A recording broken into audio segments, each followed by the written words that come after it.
Olá pessoal, em vídeos anteriores nós já estudamos algumas partes da estrutura de normas de auditoria do IA, do Instituto de Auditores Internos. E a partir de agora nós vamos estudar as normas de auditoria do IA propriamente ditas. Nós já vimos a definição de auditoria interna para o IA, nós já vimos o código de ética do IA e agora nós vamos partir para as normas. A gente vai verificar a partir de agora uma série de normas de auditoria interna segundo o Instituto de Auditores Internos, que é uma instituição, como nós já vimos, global, que tem uma filial brasileira, que é o Instituto de Auditores Internos do Brasil. Vamos para os slides, então, que a partir de agora nós vamos para as normas de auditoria do IA. E o propósito dessas normas, é a primeira informação que a gente tem aqui, propósito dessas normas, estabelecer princípios básicos que representam a prática da auditoria interna na forma em que esta deveria ser. Então, estabelecer princípios básicos, fornecer um modelo para a execução e promoção de um amplo leque de atividades de auditoria interna que representem valor agregado para a empresa da qual a auditoria interna faz parte. Servir de base para a avaliação. Base para a avaliação do quê? Da auditoria interna, não é da empresa auditada. Base para a avaliação da auditoria interna. E incentivar a melhoria dos processos e operações da organização. Por que aqui da organização? Porque nós já vimos em outras oportunidades que o objetivo da auditoria interna é auxiliar a administração a cumprir seus objetivos e por meio de uma atividade sistemática que vai trazer melhorias nos processos da organização. Os processos de gerenciamento de riscos, de controles internos, de governança corporativa e das operações, a parte operacional da atividade fim da organização. Então, esses são os propósitos das normas de auditoria do IA. A gente vai ver agora um desenhozinho, um esquema para ficar mais fácil de lembrar. Então, propósito das normas de auditoria do IA. Estabelecer princípios básicos para a atuação do auditor interno, definir um modelo para a execução, ou apresentar um modelo para a execução da atividade de auditoria interna, servir como base de avaliação da auditoria interna e incentivar a melhoria dos processos, das operações, da entidade da qual essa auditoria interna faz parte. Já que conforme você vai melhorando a auditoria interna de uma entidade, e essa auditoria interna tem por objetivo melhorar as operações e os processos, é natural que você também vá melhorando esses processos e essas atividades da organização. Não é isso? Então vamos lá, o propósito das normas é esse, está bem fácil, está bem tranquilo da gente se lembrar. Opa, organização das normas. Como é que se dividem essas normas de auditoria? Acharam que ia ser só ir direto para as normas, mas aqui a gente também vai ter algumas subdivisões.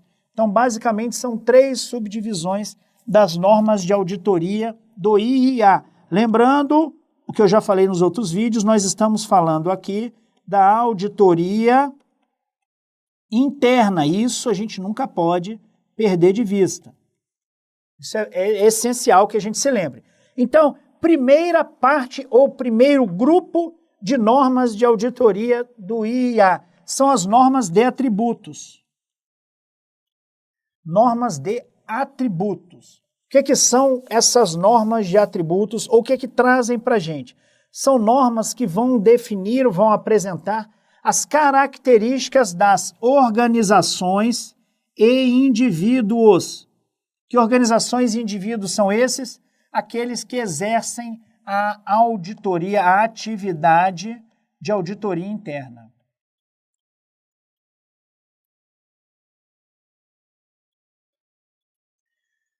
E dessa forma, já que essas normas de atributos vão trazer as características dessas organizações e indivíduos, elas servem para todos os tipos de serviços. Ou seja, para toda atividade de auditoria interna, eu vou ter essas normas de atributos.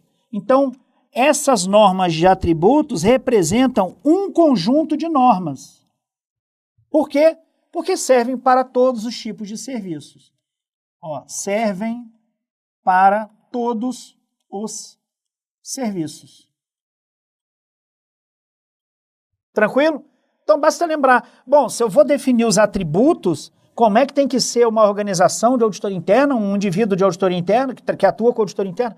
Não faria sentido, para cada trabalho, para cada tipo de trabalho, eu apresentar normas diferentes. As normas são as mesmas, porque eu vou exigir uma conduta ou uma forma de atuar em todos os trabalhos de auditoria, em todos os trabalhos da atividade de auditoria interna. Então, nós vamos agora passar para o segundo grupo de normas de auditoria do IA. São as normas de desempenho. Essas normas de desempenho vão mostrar para a gente como é que é a natureza da atividade e quais os critérios de qualidade, natureza e critérios de qualidade que nós vamos ter que seguir nas nossas atividades de auditoria interna, sejam elas atividades de avaliação, sejam elas atividades de consultoria. Da mesma forma, aqui nós vamos ter grupos de normas de desempenho para todos os tipos de serviço. Por quê? Em todas as auditorias, em todas as consultorias, em todas as avaliações, eu vou ter a mesma natureza de atividade de auditoria interna e eu vou ter os mesmos critérios de qualidade. Eu não vou exigir critérios a mais nem a menos, porque um tipo de serviço é um pouco diferente do outro. Então, aqui também servem para todos. Resumindo aqui. Tranquilo? Então, já fica claro para a gente, olhando esse slide, que eu, a partir de agora, vou estudar apenas as normas de atributos e as normas de desempenho. Por quê? Nós vamos ver que as normas de implantação, por serem normas de aplicação das anteriores, das anteriores quais? De atributos e desempenho,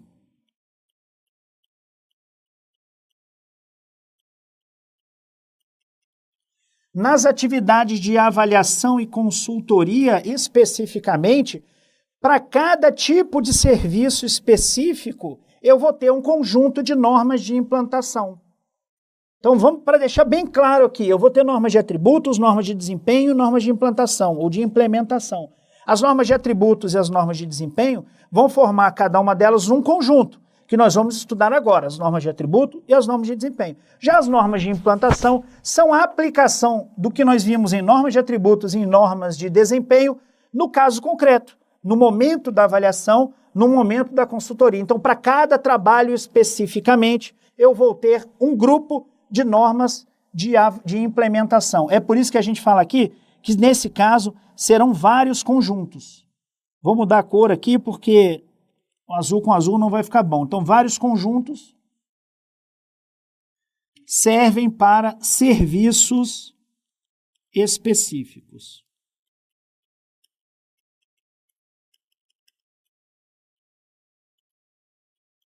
Pessoal, esse slide é muito importante para vocês entenderem do que a gente está falando. Então, quando a gente começar a estudar agora as normas de atributos, depois as normas de desempenho, estou falando de normas de atributos, vocês já vão se lembrar, você está falando das organizações dos indivíduos.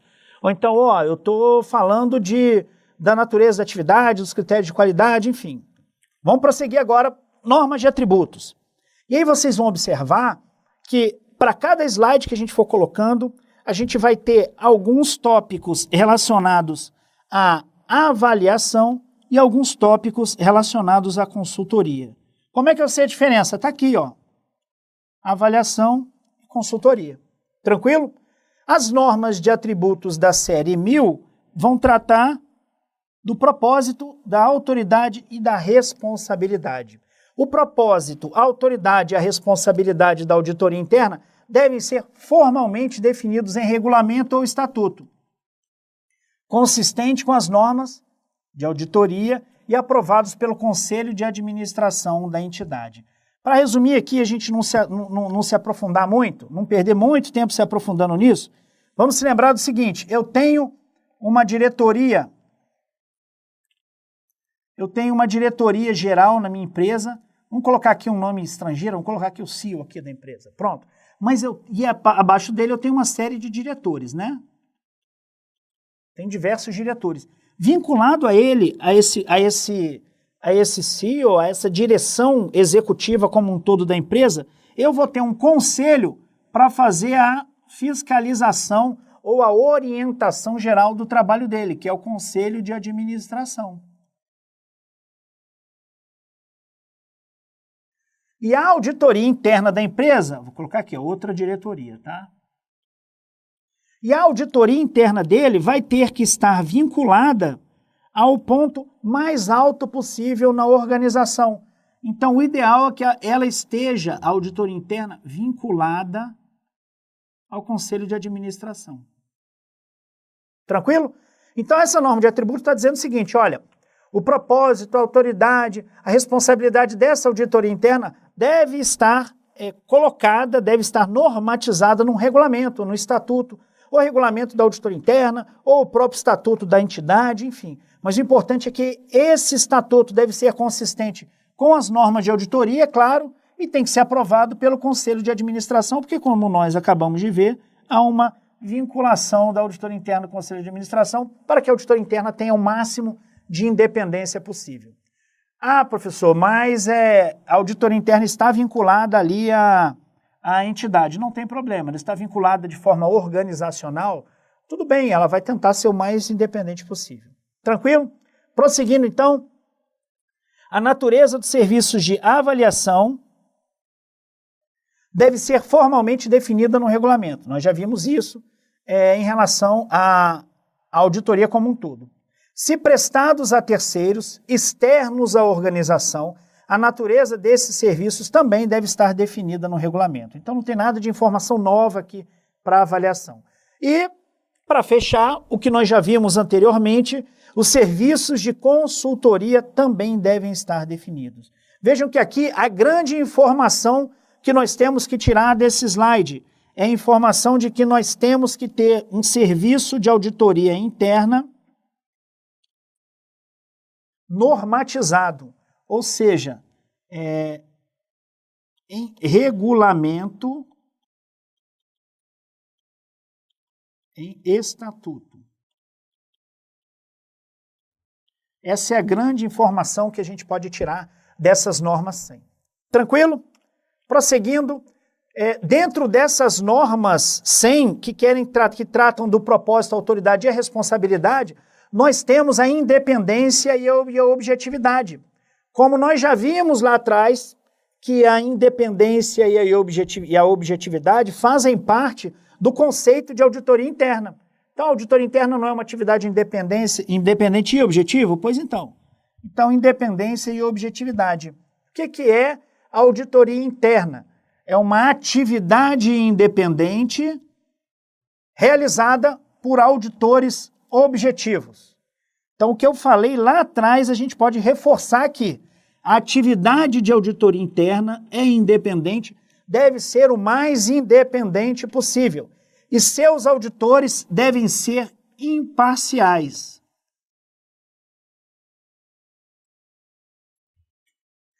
Independência organizacional, independência individual. Então, independência da organização, independência do indivíduo. O diretor executivo de auditoria deve estar subordinado a um nível que permita cumprir suas responsabilidades. Vamos voltar para o slide anterior que a gente acabou de ver isso. Olha aqui, ó. Olha aqui nessa parte superior aqui. Nós acabamos de ver que o diretor executivo de auditoria, ou seja, que a auditoria interna deve estar vinculada ao ponto mais alto possível da entidade. Onde é que ele não poderia estar aqui? O diretor executivo de auditoria ou o auditor interno não poderiam estar vinculados a uma diretoria. Por exemplo, isso aqui estaria errado. Tranquilo? De acordo com as normas de auditoria do IA. As normas de auditoria nacionais também prevêem isso, é bastante natural, né, pessoal? Embora ele faça parte da organização, tem que fazer parte no ponto mais alto possível. Então é isso que a gente está vendo aqui. Independência da organização de auditoria. Então o diretor executivo de auditoria tem que estar subordinado a um nível que permita cumprir suas responsabilidades. Essa atividade de auditoria deve ser livre de interferências na determinação do escopo, na execução e na comunicação. Nós já vimos isso também em outro vídeo, quando nós falamos na definição de auditoria interna, sobre a independência, eu me lembro que eu falei, olha, o auditor tem que procurar atuar, a auditoria interna tem que procurar ser o mais independente possível em 3 momentos. Aí eu coloquei assim, um esqueminha aqui no canto. Eu falei, na hora de decidir o que vai auditar, ou seja, o escopo, na hora de definir como vai auditar e na hora de definir o que vai relatar. Então, a organização como um todo, né, a entidade auditada, que é a entidade da qual faz parte a auditoria interna, essa entidade não pode interferir no que, no como e no que vai ser auditado, como vai ser auditado, ou seja, os procedimentos, e o que vai ser relatado. Porque, eventualmente, o auditor pode até identificar alguns problemas e a administração vai dizer, olha, não quero que coloque no relatório. Isso não pode acontecer, tá ok? E a independência, ou melhor, a objetividade individual, como nós já vimos, está muito relacionada à imparcialidade e quer dizer que o auditor deve estar livre de conflitos de interesses, atitude imparcial e isenta e evitar conflitos de interesses. Ou seja, evitar que o interesse dele entre em conflito com o interesse da administração e com o interesse público, com o interesse dos acionistas, com o interesse dos usuários em geral. Até aqui tudo tranquilo? É bastante informação, mas até o pessoal que gosta de assistir os vídeos um pouco mais rápido, pode colocar a velocidade um pouco maior, porque vai poder captar muitas informações num espaço de tempo mais curto.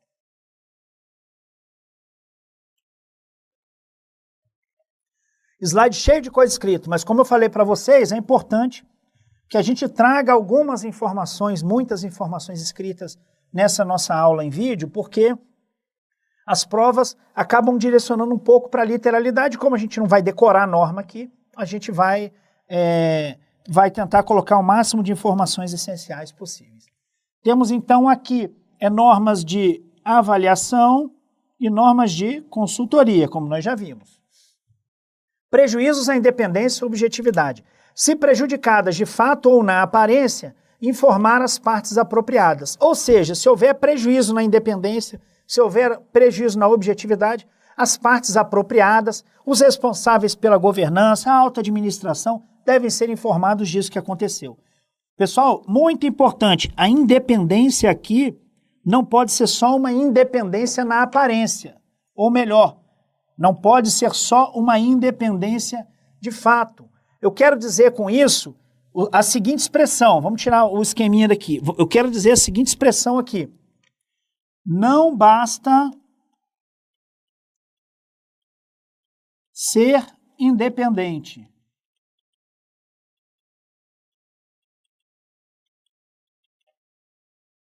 Mas também, ou seja, eu também tenho que parecer independente.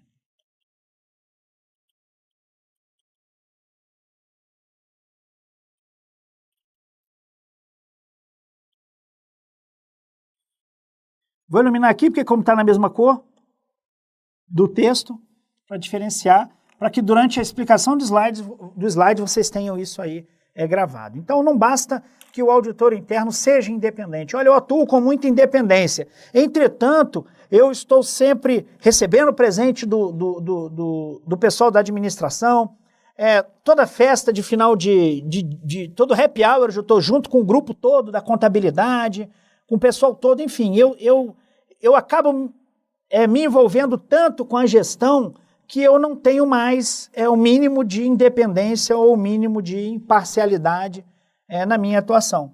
Então não basta eu ser independente. Eu sou independente, mas eu também tenho que parecer, que mostrar para todo mundo que eu sou independente, porque isso vai me trazer credibilidade. Em relação à avaliação, os auditores internos devem abster-se de avaliar operações específicas pelas quais tenham sido responsáveis anteriormente, já que presume-se aqui prejudicada a objetividade. Pessoal, muito simples. Eu sou auditor interno de uma empresa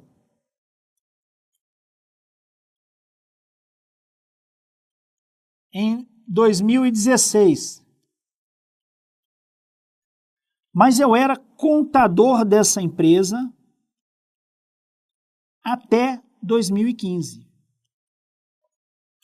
Ora, por mais que eu diga que sou independente, olha, eu prometo que eu vou ser independente. Se eu for auditar, se eu for avaliar, se eu for participar da avaliação de uma operação da qual eu fiz parte, eu fui responsável anteriormente, a minha independência já se presume prejudicada. Eu vou explicar para todo mundo que, olha, eu vou avaliar um processo que eu fui responsável no ano passado, mas eu não vou, se eu ver algum erro grave, eu vou me denunciar. Tá? Não faz muito sentido. Então, por isso que a gente está falando, por mais que eu tenha ética, tenha tudo, eu preciso me abster disso justamente por quê? Porque eu tenho que parecer independente. Vou fazer mais uma marca aqui, ó, parecer independente, tá ok? Ainda sobre avaliação, trabalhos de auditoria e de avaliação relacionados a funções que estejam sob a responsabilidade do diretor executivo de auditoria devem ter a supervisão de alguém externo a essa atividade. Por quê? Porque o diretor executivo de auditoria ele exerce um cargo alto na empresa. Nós já vimos que esse diretor executivo tem que estar vinculado ao ponto mais alto da empresa. Então, eventualmente, ele vai ter funções específicas dentro da empresa, que não necessariamente de gestão, mas vai participar de um comitê, vai fazer parte de algum grupo na empresa. Então, se nós formos fazer uma avaliação, nós, auditores internos, nós precisamos ser supervisionados por alguém externo a essa atividade de auditoria. É muito simples. Se cair uma informação dessa na prova, é bastante óbvio. Em relação à consultoria, nós temos duas informações. Os auditores internos podem prestar serviço de consultoria relacionados às operações pelas quais tenham sido responsáveis anteriormente. Olha que interessante. Podem consultar, mas não podem avaliar. Lembra que a gente falou agora há pouco que ele não pode avaliar? Vou até colocar uma seta aqui, ó. Seta vermelha. Não podem avaliar, mas podem prestar serviços de consultoria de uma operação que ele tenha sido responsável. Então, no exemplo que eu dei anteriormente, ele era contador até 2015 da empresa, passou a ser auditor interno em 2016. Ó, digo contador aqui, não é o contador externo, não, é o contador profissional que atua dentro da empresa, tá? O responsável pelo setor de contabilidade, enfim. Ele pode participar de uma consultoria em relação à atividade que ele prestava até recentemente. Ficou claro isso? Muito importante. Se constatados potenciais prejuízos à independência ou objetividade em consultoria, o cliente deve ser informado antes. Tranquilo, então? Informações muito importantes aqui. Essa primeira, não basta ser, mas tem também que parecer independente. E a segunda informação, pode consultar, mas não pode avaliar. Proficiência e zelo profissional devido. O que é proficiência? Os auditores internos e auditoria interna devem possuir conhecimentos, habilidades e outras competências necessárias. Vamos fazer um esqueminha aqui. Conhecimentos, habilidades e competências. A partir de agora, quando a gente for falar em CHC aqui, nesse vídeo, a gente está falando de conhecimentos, habilidades e competências. Essa é a proficiência que se exige do auditor. Tem que ter o conhecimento, tem que ter a habilidade, tem que ter outras competências que sejam necessárias. O diretor executivo... vamos separar avaliação e consultoria. Avaliação, consultoria. Vamos lá. O diretor executivo de auditoria deve obter assessoria competente e assistência, se a equipe de auditoria interna não dispuser de conhecimentos, habilidades e competências necessárias à execução. Então, lembre-se que nós falamos lá atrás, em outro vídeo até, sobre o princípio da competência. Quando nós falamos no princípio da competência, lá no Código de Ética, nós falamos que o auditor interno só pode executar trabalhos para os quais ela tem competência técnica para isso. Agora, se a auditoria não tem competência, ela vai simplesmente não fazer o trabalho, simplesmente não vai ter o trabalho, aqui a gente está vendo que o diretor executivo de auditoria deve obter essa assessoria. Se for necessário, ele vai solicitar a contratação de uma equipe específica, de especialistas na área, da qual ele não tem uma equipe disponível, enfim. Item 2, suficiente conhecimento para identificar indicadores de fraude. Embora a fraude não seja a busca pela fraude não seja a atividade principal da auditoria interna, é muito importante que o auditor tenha conhecimento dos indicadores de fraude. Porque já que ele não está buscando a fraude propriamente dita, é mais um motivo para ele ter conhecimento. Então, quando a fraude passar pela frente dele, ele tem condições de identificar.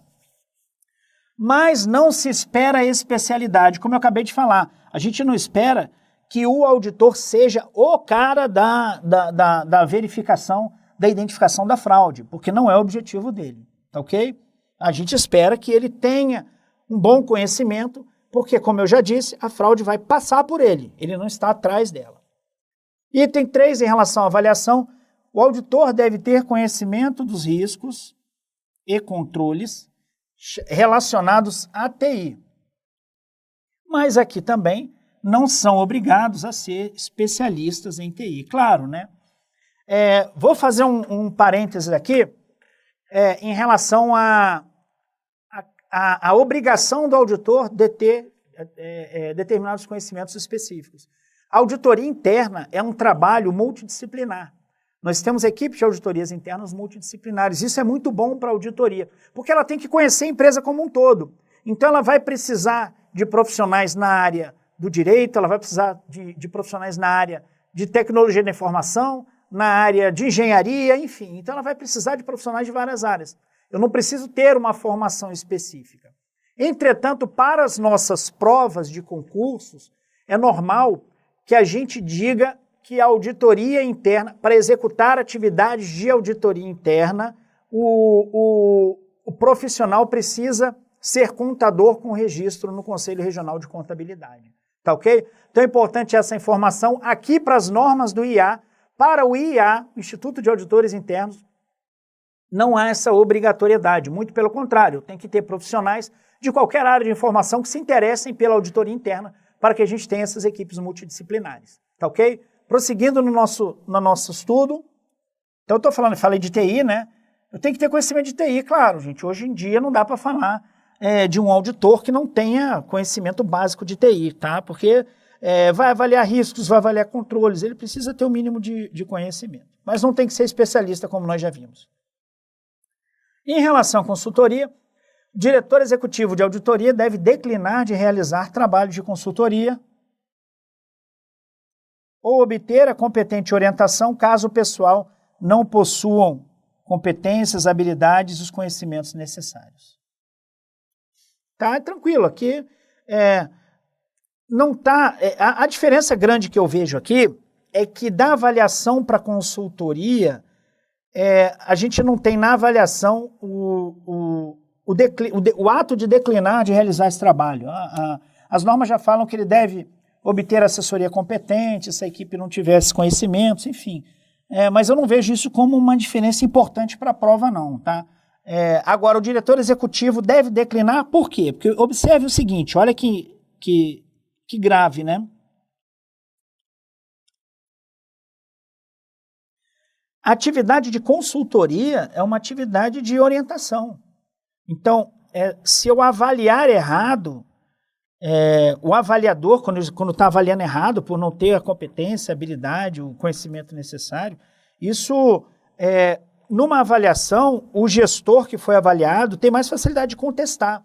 Numa consultoria, para o gestor que contratou aquela empresa, ele exige o máximo de competência para poder fazer essa orientação. Vocês conseguem imaginar um consultor que vai apresentar uma consultoria, vai dar consultoria para uma empresa, até da qual ele faz parte, no caso do auditor interno, e ele não tem esse conhecimento? Vocês conseguem imaginar isso? Ele não conhece, mas ele vai dar consultoria, ok?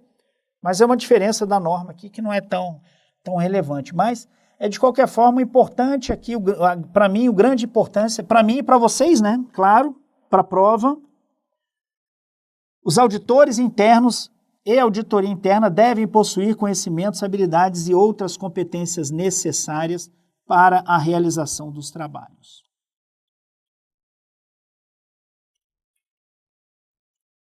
Tranquilo? Zelo profissional devido. Cuidados e habilidades esperados de um profissional razoavelmente prudente e competente. Então, eu tenho competência, eu devo ser também prudente para que eu não incorra em falta de cuidado, para que eu não erre por desleixo. Enfim, eu preciso ser minimamente prudente e competente. Importante, isso não implica em dizer que o auditor interno é infalível.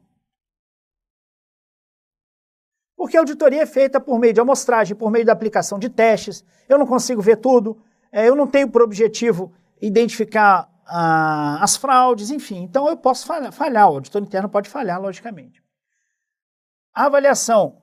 O auditor interno deve exercer o zelo profissional devido, considerando alguns tópicos importantes: a extensão do trabalho, a complexidade, materialidade ou importância dos assuntos, a adequação e eficácia dos processos de gerenciamento de riscos, controles e governança corporativa e a probabilidade de erros, além, logicamente, do custo-benefício. O custo-benefício é muito relacionado à expressão de que nenhuma atuação da auditoria interna ou nenhum controle deve ser superior ao benefício que ele pode trazer. Então, a auditoria interna não pode ter um gasto de R$100 mil para poder fazer uma avaliação de uma operação que no todo custou R$50 mil. O custo-benefício não valeria a pena. Tá ok? Tudo isso a norma considera como sendo parte do zelo profissional devido.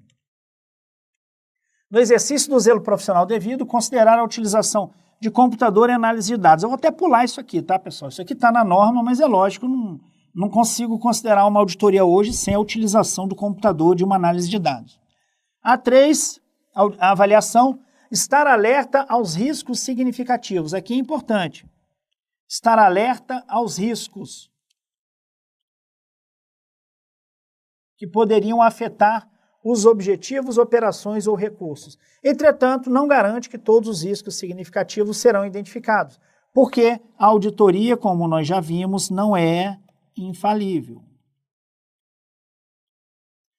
E por que a gente diz isso? Porque o auditor não pode ser responsabilizado. Se ele atuou de forma profissional, com zelo profissional devido, seguindo as normas, ele não pode ser responsabilizado por algum problema que ele não tenha detectado, por alguma fraude que ele não tenha detectado. Em relação às consultorias, algumas informações. Cuidado profissional devido durante o trabalho de consultoria, considerando necessidades e expectativas dos clientes, incluindo natureza, prazo e comunicação dos resultados. O prazo para a comunicação dos resultados é muito importante, porque não adianta nada eu escrever um relatório muito bom e entregar fora de prazo. Eu entrego o relatório de consultoria para a empresa de forma intempestiva, fora do prazo, segundo o qual a empresa poderia utilizar bem aquele relatório. Então não adianta nada. Um relatório muito bom que não dá tempo de utilizar. Tranquilo? Complexidade e extensão, da mesma forma que na avaliação, complexidade e extensão requeridos para alcançar os objetivos e custo-benefício. 12.30, desenvolvimento profissional contínuo. O auditor e a empresa, firma de auditoria, o auditor e a organização, a entidade de auditoria interna, o órgão de auditoria interna devem aperfeiçoar os conhecimentos, habilidades e outras competências, como nós já vimos. Tranquilo? Tá ok? Então, espero que vocês estejam aproveitando as aulas e até a próxima.